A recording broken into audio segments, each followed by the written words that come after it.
ભગવાનને ગમે ત્યાં આપણે લઈ જવા હોય સાથે ભેગા લઈ જઈ શકાય, હિંડોળામાં ઝુલાવે, જે કાંઈ એને ભાવ થાય એવા બધા જ પ્રકારના ભાવો ભગવાનને અર્પણ કરી શકે. એટલા માટે આવી એક સરસ મજાની મનગમતી અને મહારાજ શ્રી પાસે પ્રાણ પ્રતિષ્ઠા કરાવેલી મૂર્તિ અથવા તો શાલિગ્રામ.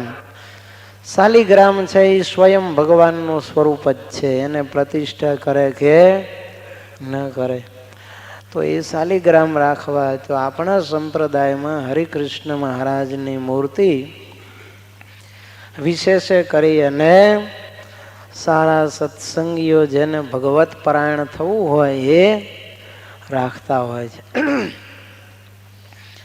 તો એવા ભગવાનની પૂજા મહારાજ કહે છે દેશ કાળને અનુસરીને પોતાના સામર્થ્ય પ્રમાણે પ્રાપ્ત થયા જે ચંદન પુષ્પ ફળ આદિક વસ્તુ તેણે કરીને કરવી. જો સામાન્ય પૂજામાં તો આપણે આ બધા પુષ્પ આદિક અર્પણ કરતા નથી.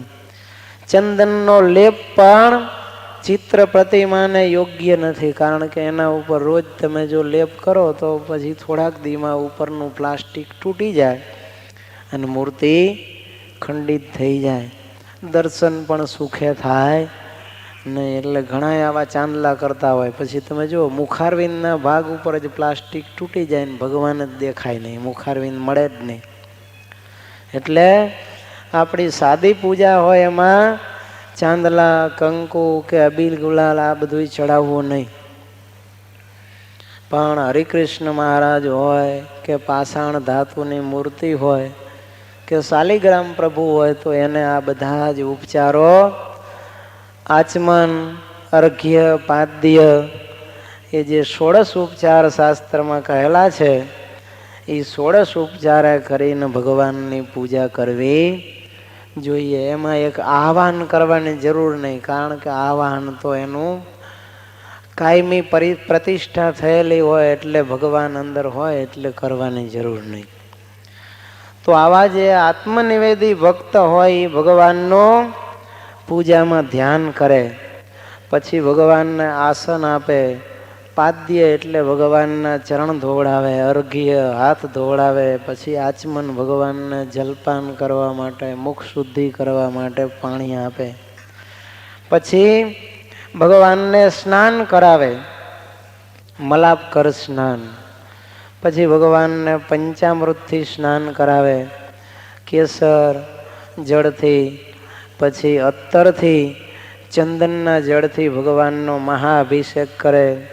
ત્યાર પછી શુદ્ધોદક સ્નાન અર્પણ કરી ભગવાનને લૂસવા માટે વસ્ત્ર આપી, શરીર લૂસી અને 2 વસ્ત્રો ધારણ કરવા માટે આપે.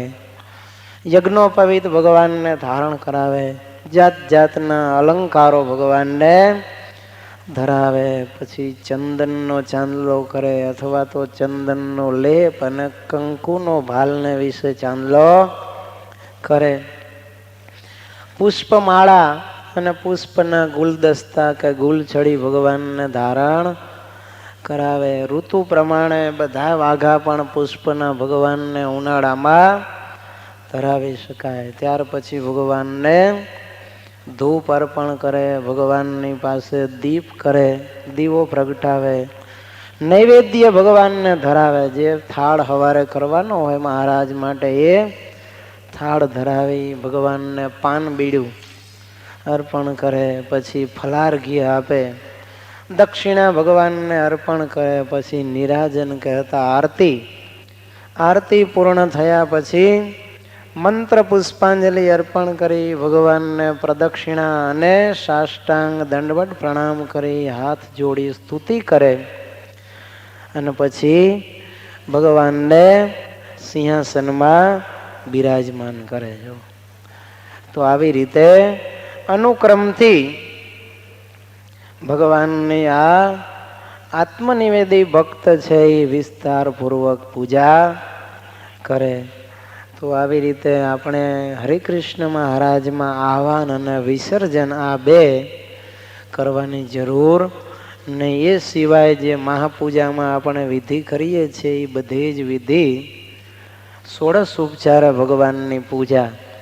હજી એનાથી એ છત્ર ચામર જો ભગવાન માટે તમે રાખતા હોય ગ્રહસ્થીઓ તો બધું રાખી શકે, તો અષ્ટ રાજોપચાર પણ ભગવાનને અર્પણ કરી શકાય. તો એવી રીતે આત્મનિવેદી ભક્ત છે એને ભગવાનની પૂજા એકાગ્ર મને થઈને કરવી, પણ કોઈની સાથે પૂજા કરતા કરતા વાતો કરવી નહીં. પૂજા કરે ને મુખથી ન બોલે, તથાપી તેનું મન ક્યાંય ડોલે. મૂંગાની પેઠે સમસા કરે છે, તેવા ઘણા ઢોંગ જનો ધરે છે.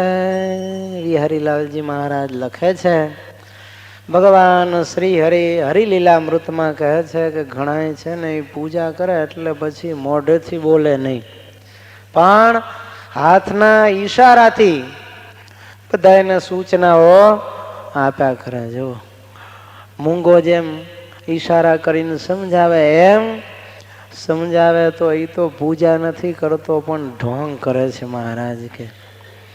એટલે પૂજા કરે ને મન હોય સ્થિર, પૂજા કરી તે નહીં કહી જાય. પૂજા કરે ને મન હોય બીજે, પૂજા કરી તે નહીં કહી જાય. માટે જો પૂજા કરતો હોય પણ મન જો બીજે ફરતું હોય તો એમ માનવું કે આપણે ભગવાનની પૂજા કરી જ નથી. જો એક ન્યાયાધીશ હતા, એ આવા શાલિગ્રામ ભગવાનની એક મૂર્તિ રાખતા. વૈષ્ણવ હશે, લાલાની મૂર્તિ પૂજા કરવા રાખે. પછી એક દિવસ શું થયું, આગલે દિવસે કોર્ટમાં ચુકાદો આપ્યો હશે અને મોતના દંડની સજા ફટકારેલી. એને કોઈ એવો હશે ગુનેગાર એને. અને બીજે દિવસે સવારમાં તો પૂજા કરતા હશે ને એમનો જે માણસ હશે એ કારકુન હતો, એને યાદ નહીં હોય એટલે એ પૂછવા આવ્યો કે સરકાર આને શેની સજા કરવાની છે? હવે એ બરાબર બોલે ફાંસીની સજાનો ટાઈમ થઈ ગયો હશે, પહેલાં તો ફાંસી દેવાતી ને બહુ, અને બરાબર ન્યાયાધીશ પૂજા કરતા હશે. હવે પૂજા કરતા નહીં બોલવાનું એને નિયમ, એટલે શું કર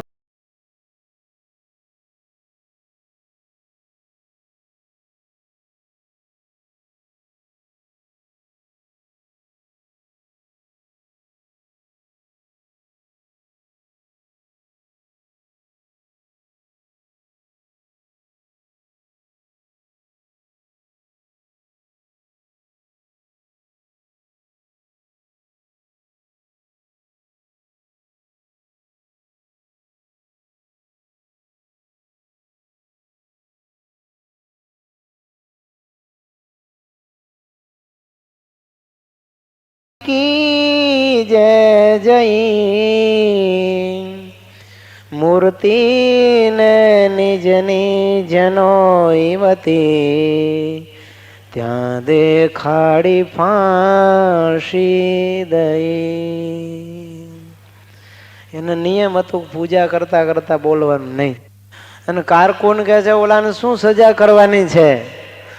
એટલે પછી લાલજી હતા, લાલજી જનોઈ પોતે પહેરેલી જનોઈ લાંબી કરી ગળામાં ફાંહો કરીને આમ ભગવાનને લટકાવ્યા. એ કે આ સજા કરજો. લ્યો, ભગવાનને ફાંસી દીધી. એટલે ભગવાન કહે છે મહેરબાની કરીને આવા આત્મનિવેદી થતા નહીં, એના કરતા બોલી નાખજો પણ અમને ગળે ઠૂંપો દેશો નહીં. તો પંચ ધાતુની મૂર્તિ સામાન્ય રીતે કહેવાય છે, પણ એમાં 4 ધાતુ જ વપરાય છે. ધાતુઓ તો ઘણી છે, સોનું, રૂપું, તાંબુ, પિત્તળ, કાંસુ, કલાઈ, શીશુ, લોઢું, આવી બધી. પણ એ બધી ધાતુઓ મૂર્તિ બનાવવામાં વાપરતા નથી. લૌહી મૂર્તિ, લોહી એટલે એમાં લોઢાની મૂર્તિ એમ નહીં, પણ ધાતુની મૂર્તિ એનો અર્થ એવો થાય. કારણ કે શાસ્ત્રમાં લૌહી મૂર્તિ એમ લખ્યું છે. પંચધાતુ માટે એ શબ્દ વપરાણો છે, પણ એમાં લોઢું તો વપરાતું નથી, કારણ કે લોખંડને કાટ જલ્દી લાગે. એટલે પૂજામાં તો શું, પણ ભગવાનના મંદિરમાં પણ શિખરબંધ મંદિર જે પથ્થરના થાય એમાં લોઢું વાપરતા નથી. એમાં તાંબાની પીનો આપણે ગાંધીનગર બધી વાપરી છે, પિત્તળ ને તાંબુ વપરાય. એટલે અષ્ટ પ્રકારની મૂર્તિમાં જે લૌહી મૂર્તિ લખી છે એ પંચધાતુની મૂર્તિમાં સોનું, રૂપું, તાંબુ અને પિત્તળ, આ 4 ધાતુમાંથી જ ભગવાનની પ્રતિમા બનાવવામાં આવે છે. તો આવી રીતે ભગવાન કહે છે પંચધાતુની મૂર્તિ ભગવાનની પૂજવી, પણ ન્યાયાધીશ જેવી પૂજા કરવી નહીં. હવે પૂજામાં ભગવાન માટે જે પુષ્પો લાવવા એ આત્મનિવેદી ભક્તે જાતે બગીચામાંથી તોડીને ખરેખર લાવવા જોઈએ. તો એ પુષ્પો વિશે શાસ્ત્રકારો એમ કહે છે કે સુકાઈ ગયેલા પુષ્પો પૃથ્વી ઉપર, જમીન ઉપર છોડવામાંથી પડી ગયા હોય, નીચે સુગંધ વગરના હોય, ખરાબ ગંધવાળા હોય, સ્મશાનમાં ઉગ્યા હોય, બીજા કોઈ કે સૂંઘી લીધેલા હોય, બીજા દેવને ચડાવીને ઉતારેલા હોય, પહેરેલા વસ્ત્રમાં એ ફૂલો આપણે લીધા હોય, કે ઘેર રોપેલી ધોળી કરણના કે આકડાના પુષ્પો, સરસવના, ભોટિંગડાના અને વાસી પુષ્પો, આટલી જાતના પુષ્પો ભગવાનને ક્યારેય ચડાવવા નહીં. જો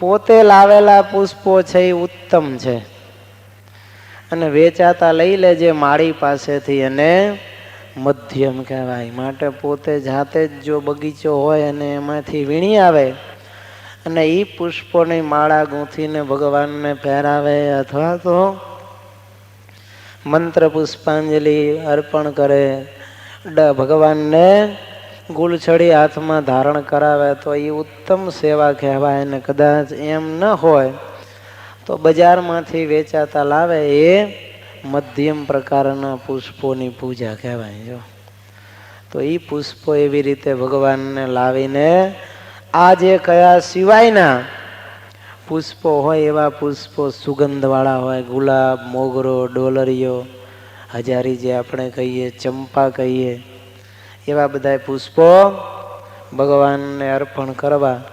અને ભગવાનને ચડાવેલા પુષ્પો બીજા દેવને અર્પણ કરાય, પણ બીજા દેવને ચડેલા પુષ્પો ભગવાનને ક્યારેય અર્પણ ન કરાય.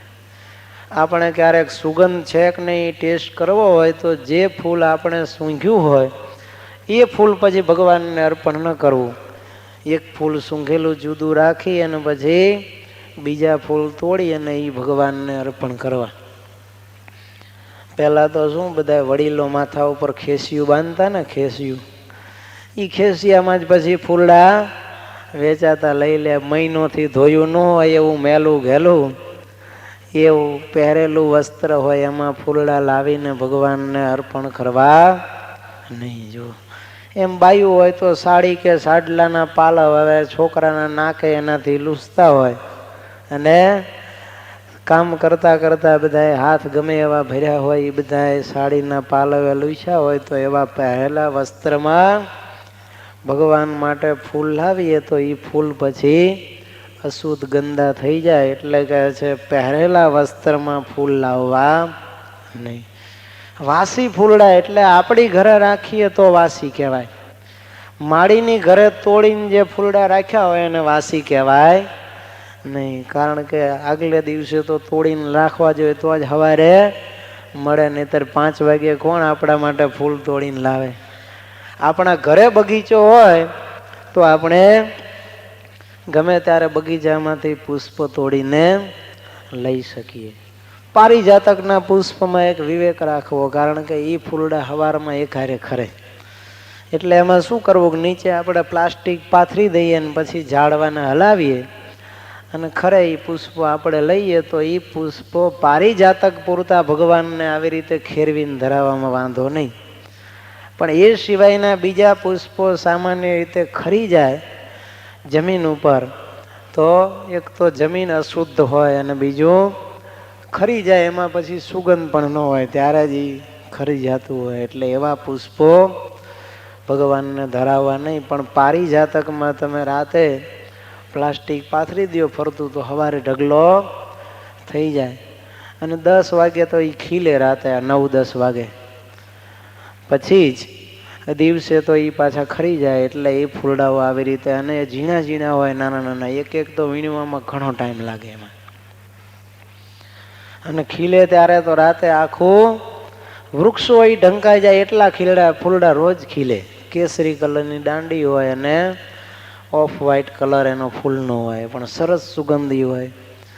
એમ કહેવાય છે કે એ સ્વર્ગનું વૃક્ષ છે અને ભગવાન શ્રી કૃષ્ણ સત્યભામાજીએ હઠ લીધી એટલે એમના માટે આ વૃક્ષ પૃથ્વી ઉપર લાવ્યા છે. અતિ કોમળ એના પુષ્પો હોય થોડીક વારમાં તડકો થાય એટલે ચીમડાઈ જાય. તો એવા ફૂલ એને આપણે આવી રીતે વૃક્ષ નીચે ચાદર પાથરીને ખેરવીને લઈએ એમાં બાદ નથી. તુલસી પત્ર ભગવાનને જે આત્મનિવેદી ભક્ત હોય એ ચરણોમાં અર્પણ કરે. જનમંગલના જે પાઠ કરીને એક એક નામ બોલતા જાય અને ભગવાનના ચરણમાં તુલસી પત્ર ચડાવતા જાય. શિવજીના ભક્ત હોય તો તમે જુઓ એ બીલીપત્ર ચડાવતા હોય છે. એમ વિષ્ણુના ભક્તો હોય એ ભગવાનના ચરણોમાં તુલસી પત્ર કે શાલિગ્રામને તુલસી પત્ર ચડાવે. તો તુલસી બિલ્વ પત્ર અને સર્વ જાતના કમળ એટલાને વાસીપણાનો દોષ નથી. તુલસી પત્ર સાંજે તોડી દે રાત પહેલા બને ત્યાં સુધી તોડી લેવા રાતે તોડવા નહીં ના પાડી છે. અને એ સાંજે આ બીલીના પાંદડા કે કમળ લાવીને તમે રાખ્યા હોય ને બીજે દિવસે ભગવાનને અર્પણ કરો તો એ તુલસી પત્ર બીલીપત્ર અને કોઈ પણ જાતના કમળ એ વાસી કહેવાતા નથી. હવે તુલસી છે એ દેવી છે એટલે એના પાંદડા તોડવા હોય તો એમાં મંત્ર કયો છે. એમને બીજા ઝાડવાને તમે ઉખેડી નાખો એમ તુલસીના પાંદડા તોડવા નહીં.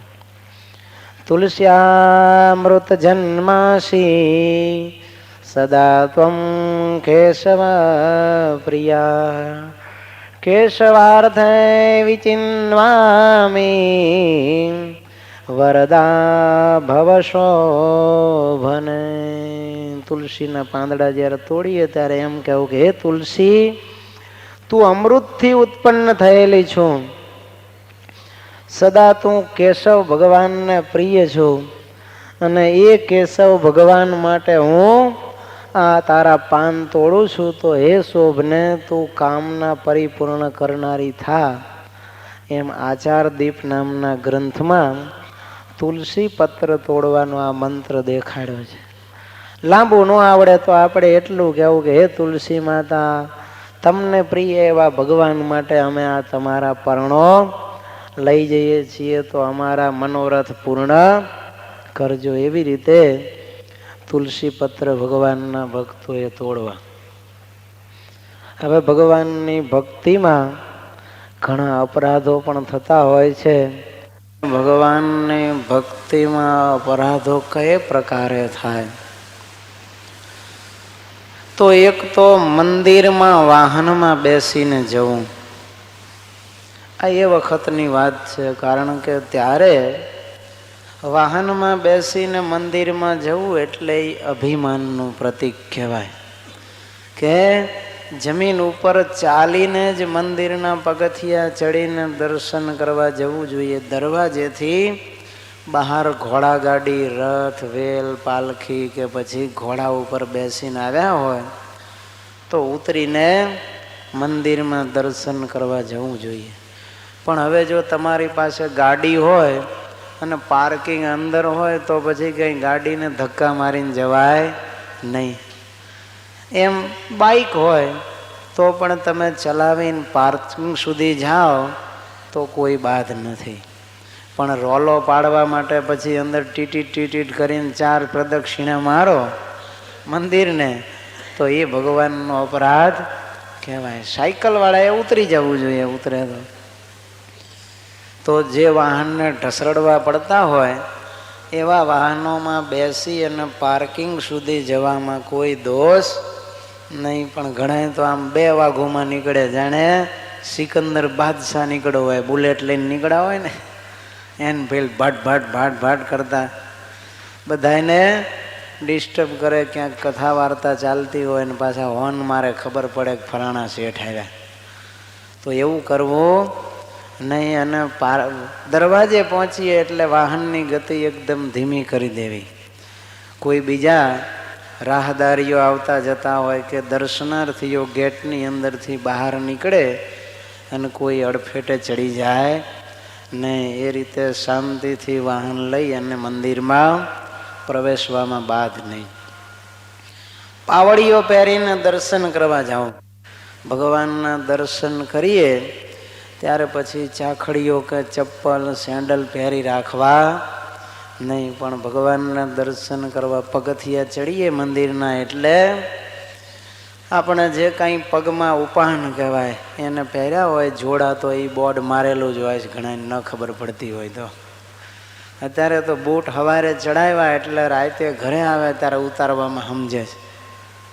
ઉનાળામાં બફાઈ જાય પગ તો એ બૂટમાંથી બહાર કાઢવામાં કોઈ સમજતા નથી. તો મંદિરના પગથિયા પહેલાં જ આમ તો ગેટ પાસે જ મોટે ભાગે બૂટ ચપ્પલ રાખવાની વ્યવસ્થા મોટા ભાગના મંદિરોમાં હોય. ઘણાય ફરિયાદ કરે કે બૂટ ચપ્પલ ઉપડી જાય છે તો ઠેલામાં નાખી દેવા, બીજું શું. પણ પહેરીને મહેરબાની કરીને દર્શન કરવા જાઓ નહીં. ઘણી જગ્યાએ, કારણ કે ચંપલ ચોરને સારામાં સારું સ્થાનક કોઈ હોય તો ભગવાનનું મંદિર છે, એટલે ત્યાં બધા દર્શન કરવા ગયા હોય ને ભાવ વિભોર થઈને કોઈ કીર્તન ગાતા હોય ને કોઈ ધૂન બોલતા હોય ને આ ખબર રાખે કે અડધી કલાકે રોજ નીકળે છે એટલે વાંધો નહીં. તમે પગથિયા ચડો ને એ પગથિયા ઉતરે, તમે અંદર જાઓ ને એ પહેરીને બહાર જાય. પણ લઈ જાય તો એમ માનવું પનોતી ગઈ. ઘણા તો શું કરે કે મારા ચપ્પલ 40 વાળા ગયા તો હું કોકના 80 વાળા ઉપાડીશ. સુરા ખાચર જેવી થિયરી હોય ઘણાની. સુરા ખાચરનો એક બળદ કોક ચોરી ગયા તો સુરા ખાચર રાતે કોકના 2 ચોરી આવ્યા. મહારાજ કે સુરા ખાચર તમે સત્સંગી થઈને ચોરી કરી, અમારી શિક્ષાપત્રી લોપી. ભગવાન કહે છે સુરા ખાચર કે ભણો મહારાજ, મને તમે ઉપદેશ આપો છો તે ઓલા ચોરને આપો ને. મારો પહેલા એક બળદ ચોરી ગયો, તારે મારે 2 ચોરવા પડ્યા ને. ભગવાનને કે મને એને ચોરી કરાવડાવી છે, માટે પહેલા એને તમે ઉપદેશ આપો કે એ બળદ ચોરે નહીં તો મારે ચોરવા પડે 2. પણ એવું કરવું નહીં. કદાચ લઈ જાય તો પનોતી ગઈ, એની પાસે બિચારાને ગરીબી હશે ત્યારે ચોરી જતો હશે ને, એમ કરીને ઘર હાંકતો હશે. અને આપણે કંઈ 40 રૂપિયાના ચંપલમાં લૂંટાઈ જવાના નથી. હા, નજર રાખવી જોઈએ કે ચોરી થાય એ સારું કહેવાય નહીં. કોઈ પણ વ્યક્તિ મંદિરમાં આવીને પણ મલિન ઈરાદા ન મૂકે એ એના માટે બહુ ખરાબ બાબત કહેવાય. એમાંય તીર્થક્ષેત્રમાં જે ચોરી તો વજ્રલેપ થઈ જાય, એની તો કોઈ કાળે એ પાપમાંથી મુક્તિ થાય નહીં.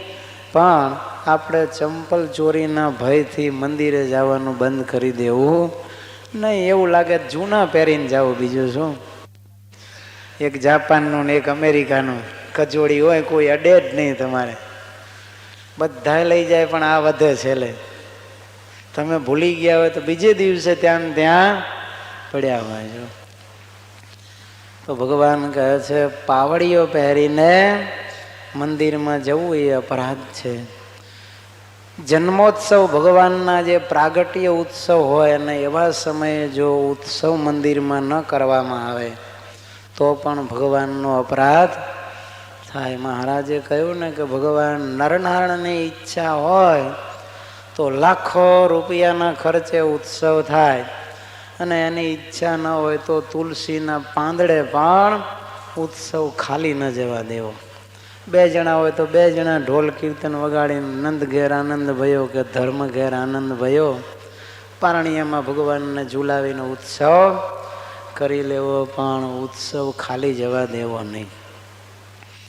મંદિરમાં જવું અને ભગવાનને પ્રણામ ન કરવા, એમને એમ કોષ ગળી ગયા હોય એવા લાકડા ઢાઢ બાંબુ જેવા કડક ઊભા રહેવું, એ પણ ભગવાનનો અપરાધ છે. તમે જુઓ, કોઈ પણ મોટા માણસ મળે તો આપણે એને પ્રણામ કરીએ છીએ. તો આ તો અનંત કોટી બ્રહ્માંડના રાજા ધીરાજ, આપણા અન્નદાતા, અરે આપણા જીવનદાતા એવા ભગવાન, અને એની પાસે જઈએ ત્યારે આપણે એને પ્રણામ ન કરીએ. રાજાને લોકો અન્નદાતા કહે, એ તો ઉલટાનો 6ઠો ભાગ લઈ જાય છે. અન્નદાતા છે કે લેતા, એ વિચાર કરવાની વાત છે. પણ અન્નદાતા એટલે કહે છે કે જ્યારે દુકાળ પડે ત્યારે રાજા ભૂખે મરતી પ્રજાને પોતાના કોઠાર ખોલી અને ખવડાવે છે, પોતાના રાજ્યમાં રાખીને સાચવે છે, અને એના બદલામાં 6ઠા ભાગનો કર લે છે. ત્યારે એ વખતે લેતા, હવે તો કરની બધી વસૂલાત અલગ અલગ થઈ ગઈ છે. રાજાને અન્નદાતા કહીને પ્રણામ કરતા હોય તો ભગવાન તો પ્રાણદાતા છે, જીવનદાતા છે, અને આ મનુષ્ય દેહના દાતા છે, અને એની આગળ આપણે અભિમાન, એને પ્રણામ નહીં કરીએ તો બીજા કોને કરશું? માટે ભગવાનને જોઈ અને પ્રણામ ન કરવા એ મોટો અપરાધ છે. ઊંચા આસને બેહવું કરતા, ભગવાન કરતા પણ ઊંચું આસન રાખીને બેસવું એ પણ દેવનો અપરાધ કહેવાય. કારણ કે આપણે ભગવાનના સેવક કહેવાઈએ, તો સેવકનું સ્થાન તો ચરણોમાં હોય પ્રભુના. પછી એમાં સ્ટેજ બનાવ્યું હોય અને લાખોની પબ્લિક હોય તો એને વક્તા હોય એનું એક આસન ઊંચું બનાવવામાં આવે, જેથી કરીને બીજાને વક્તાશ્રીના દર્શન થાય. પણ એમાં પણ બાજુમાં ભગવાનનું સિંહાસન રાખવામાં આવ્યું હોય, એ સિંહાસન પણ ઊંચું જ રાખે, જેથી કરીને શ્રોતાઓને બધાને એ ભગવાનના પણ દર્શન થાય. પણ એ સિવાય બધાના આસન ભગવાનના ચરણ નીચે જ હોવા જોઈએ, કહેતા એ લેવલથી નીચેના લેવલે બેસી અને દર્શન સમાગમ કરવો જોઈએ. એકલી સ્ત્રી સાથે ક્ષણવાર પણ એકલા રહેવું જોઈએ. ભગવાનના મંદિરમાં એકલો પુરુષ એકલી સ્ત્રી સાથે એક ક્ષણવાર રહે તો એને પણ અપરાધ કહેવામાં આવ્યો છે. કારણ કે એમાંથી ક્યારેક માણસની બુદ્ધિ બગડે અને પાપના પંથે જાય, અથવા તો કુદ્રષ્ટિ કરવાનો વિચાર એને આવે, એનું મન છે એ બગડવાનો સંભવ છે. એટલે ભગવાન કહે છે એકલી સ્ત્રી સાથે એકલા પુરુષે મંદિરમાં રહેવું નહીં. એઠા હાથે તથા શૌચ જઈને ભગવાનનો સ્પર્શ કરવો. ખાતા ખાતા એવા ને એવા હાથે આપણે ભગવાનનો સ્પર્શ કરીએ, અથવા તો બાથરૂમ ગયા હોય કે લેટ્રિન ગયા હોય ને પછી હાથ ધોયા ન હોય અને ભગવાનનો સ્પર્શ કરીએ, એ પણ ભગવાનનો અપરાધ છે. એક હાથે નમસ્કાર કરવાનો, લટક સલામ મારીએ ને, એ ભગવાનનો અપરાધ કહેવાય. કારણ કે ભગવાનને 2 હાથ જોડીને ત્રીજું મસ્તક નમાવીને પ્રણામ કરવા જોઈએ. આમ તો જો ભગવાનના દર્શન કરવા જ આવ્યા હોય તો પછી પુરુષોએ સાષ્ટાંગ દંડવત પ્રણામ અને સ્ત્રીઓએ પંચાંગ પ્રણામ કરવા જોઈએ. પણ ગીર્દી હોય, ઉત્સવમાં ભીડ હોય, એવા સમયે બેસવાની જગ્યા ન હોય અને આપણે આવી રીતે મસ્તક નમાવી હાથ જોડીને પ્રણામ કરીએ તો પણ ભગવાનનો અપરાધ થતો નથી. અપશબ્દો બોલવા ભગવાનની હાજરીમાં, આપણે કોઈકને ગાળો દઈએ તો એ પણ ભગવાનનો અપરાધ કહેવાય. જો કે આમ તો અપશબ્દો બોલવા એ જ પાપ છે, પણ એમાંય ભગવાનની હાજરીમાં બોલવું એ તો મહાપાપ કહેવાય. કારણ કે આપણે ભગવાનની શરમ ન ભરી. જો ઘણા ગાળો બોલતા હોય પણ વડીલોની હાજરીમાં ન બોલે. આમ તો એને બધું જાણે PhD કરી હોય એવું લાગે ઘણાને તો ગાળો ઉપર. એટલી ગાળો આવડતી હોય અને એ પાછા કોલેજિયન એને શું કહે ખબર? શ્લોકો બોલીએ છીએ એમ કે. એવા સારા શબ્દથી નવાજે કે એ તો શ્લોક બોલે છે. પણ સામાન્ય રીતે તમે જોજો, માણસ ગમે એટલી ગાળો બોલતો હશે પણ થોડોક એનામાં જો વિવેક હશે તો એ વડીલો પાસે નહીં બોલે એની હાજરીમાં. અને જેને વિવેક જેવું નથી તો બાપાને બાને બધા એને ગાળો દેતા હોય છે. પછી એને તો જાતવાન કહેવાય નહીં, કજાત જ કહેવાય. પણ ગાળો બોલીએ એ સત્સંગીના મુખે તો શોભે જ નહીં. એમાંય ભગવાન તો આટલા મોટા અને એની મર્યાદા આપણે ન રાખીએ એ ભગવાનનો મોટો અપરાધ કહેવાય. લાંબા પગ કરીને બેસવું. કોઈ પણ મોટા પુરુષ સામે આપણે બેઠા હોય તો અદબમાં બેઠા હોય ને, એનું સ્વમાન ઘવાય નહીં, એની મર્યાદા સચવાય એવી રીતે તમે જોવો જોઈએ. કોઈ પણ મોટો માણસ મળવા આવે તો તમે ખબર પડે કે આવે છે તરત અપ ટુ ડેટ થઈ જાવ ને. પણ પછી પેન્ટ શર્ટ પહેર્યા હોય તો કાઢીને ગંજીને લુંગી પહેરી લ્યો, કે આવે છે તો હાલો ગંજીને લુંગી પહેરી લો. લુંગીને ગંજી પહેરીને બેઠા હોય તો પેન્ટ શર્ટ કે જભો લેંગો ચડાવી લ્યો છે. એની એટલી અદબ રાખતા હોય અને વ્યવસ્થિત સોફા સેટમાં બેસી જાય, ફોન બોન ગોઠવી દે, પાણીની બાટલીઓ ફ્રીજમાં મૂકી દે ઠંડી કરવા. કેટલી એની અદબ તમે સાચવો છો. અને છોકરાઓને સૂચના આપી દે કે જો કોઈ ગરબડ ગોટા કરતા નહીં, ઘડીક આ બાજુ આવવા દેતા નહીં, એકદમ શાંતિ અને વ્યવસ્થા જાળવે. તો ભગવાન પાસે આપણે જ્યારે દર્શન કરવા જઈએ, બેઠા હોય ત્યારે લાંબા પગ કરીને ભગવાનની મર્યાદા તોડાય નહીં, પણ વ્યવસ્થિત રીતે પલાઠી વાળીને બેસવું જોઈએ. કે પછી કોઈ આસન વાળતા હોય તો ભલે આસન, પણ એમાંય જે ઘમંડના પ્રતીક છે વીરાસન ને એવા, એ આસનો વાળીને ભગવાન સામે બેસવું નહીં. એમ ઘૂંટણ બાંધીને ઘણા આરામ ચેરમાં બેઠા હોય ને એમ. હવે તમારી પાસે તો શિયાળામાં મફલર હોય, પણ પહેલાં છે ને ગામડામાં બધા ખેસિયા માથે બાંધતા. એટલે એ ડોહા તમે જુઓ ડાયરામાં બેઠા હોય ચોક, કે પછી ચોકમાં બેઠા હોય ફળિયામાં, માથેથી ખેસિયું ઉતારી ઢીચણને વાહો બાંધીને બેઠા હોય. તો એવી રીતે ભગવાનની સામે ઢીંચણ બાંધીને બેસવું નહીં. એમ ભગવાનની સામે ઊંઘવું નહીં. ભગવાન જાગતા હોય ને આપણે ત્યાં જઈને એના સામે ઊંઘીએ, નસકોરા બોલાવીએ તો એ પણ ભગવાનનો અપરાધ કહેવાય. ભગવાનની સામે ખાવું નહીં. ભગવાન બિરાજમાન હોય ને એની સામે જ ઊભા રહીને આપણે ખાવા માંડીએ એ પણ ભગવાનનો અપરાધ કહેવાય. ભગવાન જમી લીધા પછી સિંહાસનમાં બેસી જાય અને પછી એની આરતી સ્તુતિ પ્રાર્થના થાય અને પછી ભક્તો પ્રસાદ લે.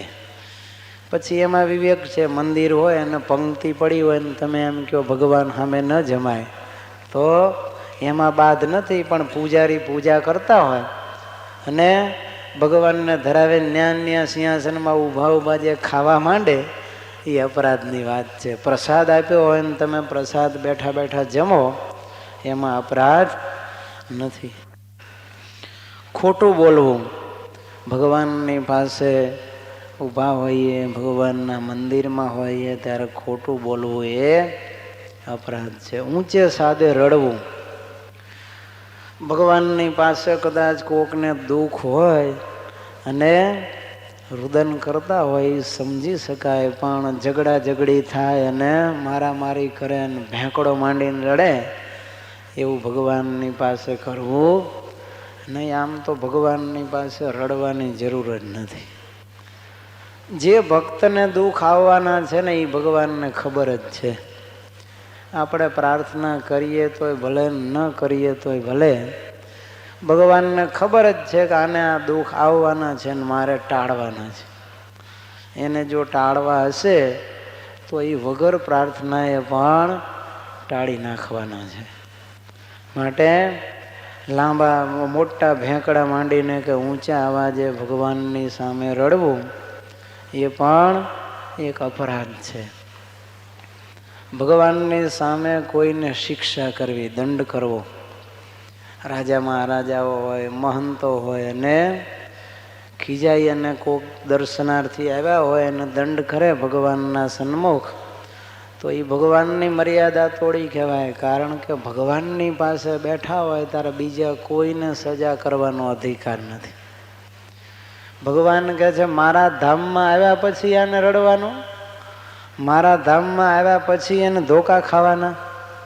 અહીંયા તો મારું ધામ છે. તો ભગવાનના સન્મુખ કોઈ આવ્યું હોય ત્યારે કહેવું હોય તો ભગવાન એને કાંઈ કહે, પણ બીજા કોઈ ભગવાનની હાજરીમાં શિક્ષા કરે નહીં. રાજાની હાજરીમાં કોઈ કોઈને શિક્ષા કરી શકે?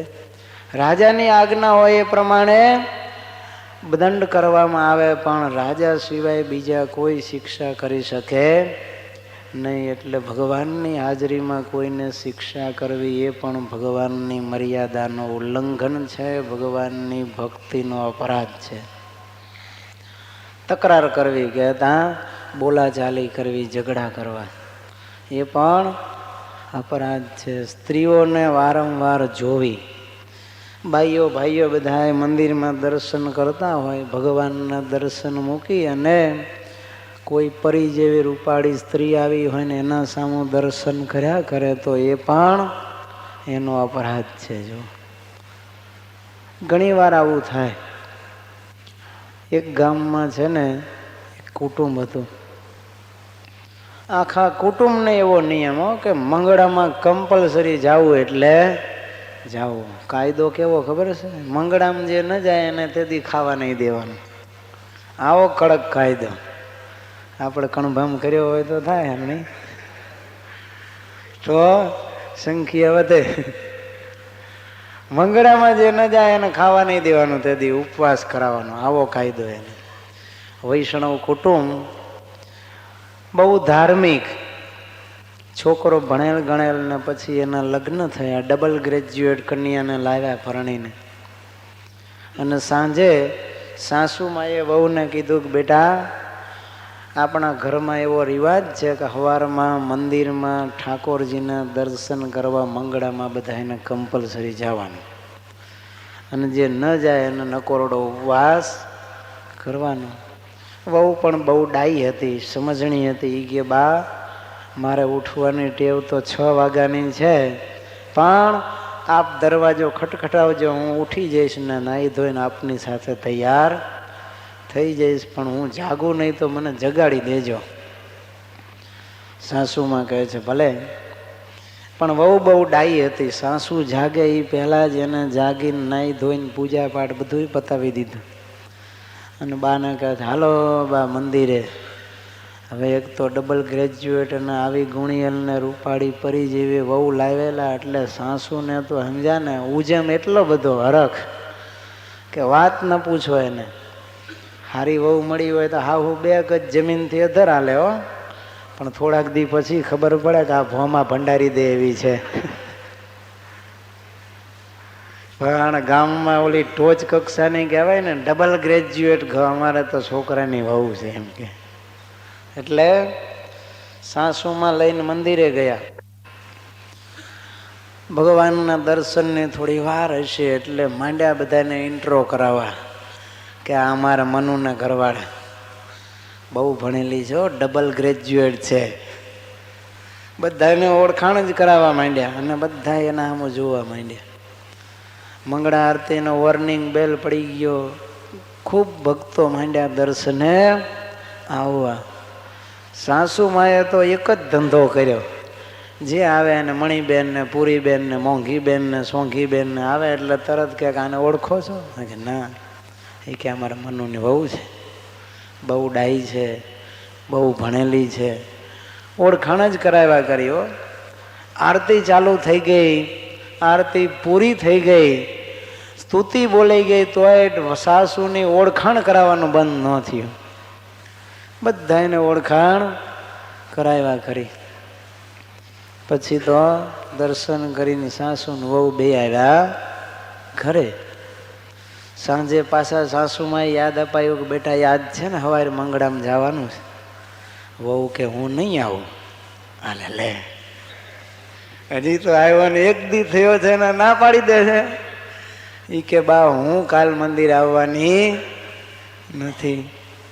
સાસુને એમ થયું કે મારી માથા ભારે લાગે છે. તો હજી એક દીમાં હામી થઈ ગઈ અને ના પાડી દીધી. આગળ ઉપર શું કરશે? એટલે કહે છે કેમ બેટા મંદિરે નહીં આવે? ત્યારે કે ભગવાન મારાથી નારાજ છે એટલે નહીં આવું. અલી કોને તને આવું કીધું? એ કે માં હું ભગવાનના દર્શન કરતી હતી ને ભગવાન મારા સામુથી મોઢું ફેરવી લેતા હતા. એ મારા સામું જોતા જ નહોતા. સાસુ કે તું હાવ ગાંડી જ છે ને, પણ ભગવાન કઈ મોઢું ફેરવે? તારે કે હા બા હકીકત કહું છું. ભગવાનને હું મંદિરમાં જાઉં ને મંજૂર નથી એટલે હું કાલથી નહીં આવું. ભગવાન મારા સામું જોતા નથી ને મોઢું ફેરવી લે છે. સાસુ કહે છે પણ તારે અક્કલ છે કે નહીં? હવે એ પથ્થરો કઈ મોઢું ફેરવે? ત્યારે વહુ કહે છે કે બા પથરા આપણા ઘરમાં નથી તે સવારમાં ઉઠીને ત્યાં લાંબા ટૂંકા થવાનું. હું અહીં ઘરે પથ્થરો છે એના દર્શન કરી લઈશ. તમારે જવું હોય તો જાજો. સાસુ કહે છે બેટા તું આવું કેમ બોલે? ત્યારે કહે છે બા તમે કહો છો કે આપણે સવારે ભગવાનના મંદિર દર્શન કરવા જવા છે. હરામ તમે દર્શન કર્યા હોય કે મને કરવા દીધા હોય તો. કાલ મંગળામાં તમે છેક સુધી સ્તુતિ પૂરી થઈ ત્યાં સુધી મારી ઓળખાણ જ કરાય કરી. ન તમે ભગવાનના દર્શન કર્યા, ન મને કરવા દીધા, ન તમારી બેનપણીને દર્શન કરવા દીધા. એટલે ભગવાન નારાજ થઈ ગયા કે મારા કરતા કઈ મોટી આવી ગઈ, બધા એના સામું જોવે છે. એટલે માં આ તો ભગવાનના દર્શનને બદલે ભગવાનનો અપરાધ થાય છે, માટે એ ધંધો આપણે કરવો નથી. ત્યારે સાસુ કહે છે કે તું ગાંડી છે. ભગવાન તો પથ્થરો કહેવાય, ઈ મોઢું ન ફેરવે, એને શું ખબર પડે? ત્યારે કહે છે માં જો તું એને પથ્થર જ કહેતી હોય તો દર્શન કરવાના વૃથા છે, અને જો એને તું ભગવાન કહેતી હોય તો કાલથી તું ભગવાનના દર્શન શાંતિથી કરવાની હોય તો હું તારા ભેગી દર્શન કરવા આવું. આ તો આપણે ભગવાનનો અપરાધ કરીએ છીએ. જો ભણેલી ગણેલી વહુએ 60 વર્ષથી ડોસી મંદિરે જાતી હતી, એને દર્શન કરતા એક દાડામાં શીખવી દીધું. તો આમ આપણે મંદિરમાં ભગવાનના દર્શન કરવા જઈએ છીએ, બીજા કોઈને જોવા માટે જાતા નથી. ઘણા તો પાછા મંદિરે જાય ત્યારે બની ઠણીને જાય. એટલે આપણને જોવા માટે આપણે અહીંયા જઈએ છીએ, આપણે ભગવાનના દર્શન કરવાના છે. માટે ઘણા કે ઊભો રહે ને લુગડા બદલાઈ લો, હારા પહેરી લો. મંદિરમાં ભગવાને તમને જ મોકલા છે, ખબર જ છે ને કેવા છે, અંદર બહાર બધું દેખે જ છે ને ઓળખે છે. તમે ગમે એટલા હારા લુગડા પહેરીને જશો, તમે સારા હશો તો ભગવાનને સારા જ લાગશો, અને ખરાબ હશો તો ભગવાન તો અંદરથી જ આપણને ઓળખે છે. એટલે કપડાં પહેરીને જગતને છેતરી શકીશું, પણ ભગવાનને તો ક્યારેય છેતરી નહીં શકાય. હા, મેલા ઘેલા અને ફાટલા કપડાં અંગ દેખાતા હોય એવું પહેરીને ન જવું જોઈએ. એ પણ બરોબર શોભે નહીં, અને ગ્રહસ્થ માટે એવા ફાટેલા કપડાં પહેરવા એ પણ ના પાડી છે શિક્ષાપત્રી ભાષ્યમાં.